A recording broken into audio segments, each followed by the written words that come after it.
In this tip of the day, I'd like to demonstrate how OneCNC Mill Professional and OneCNC Mill Expert provide the ability to apply toolpath to multiple parts. Now in this example, I only have 2 machining operations, but what I'm about to demonstrate actually applies to as many machining operations as you want over here. Okay? Alright, so what we've done is we've applied a profile operation and a drilling operation. So there's profile and there's the drilling. Okay? Now, if we want to machine multiple parts, and I'm using OneCNC Mill Expert for this, if you head over here to your toolpath group and simply double click on that, you're going to notice that you have a tab here called Multiple Parts. I'm going to select that, and you have 3 different options: standard repeats 1 work offset, subroutines with multiple work offsets, or subroutines with 1 work offset. Why don't we use standard repeats 1 work offset for this example?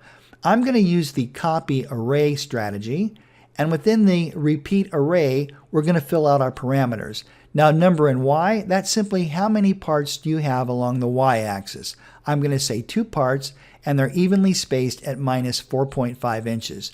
Now, along the X-axis, I'm telling OneCNC that I have 3 parts, and those are evenly spaced at positive 4.5. We'll click OK to that.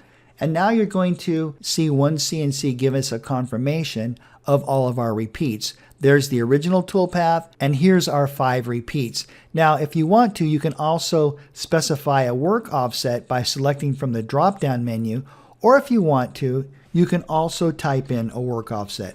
I'm going to type in something like E100. Okay, there's the verification of that. We'll click OK, and now if you look over here within the NC Manager, you're going to notice that there's a little ×5 prompt. This is telling us that OneCNC is not only going to machine the original machining operations, but it's also going to repeat that 5 more times.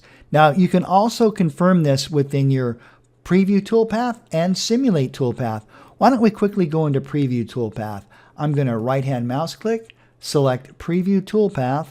Let's zoom in just a little bit, and you can see those are the 6 profiling operations, and now we're performing the 6 drill operations.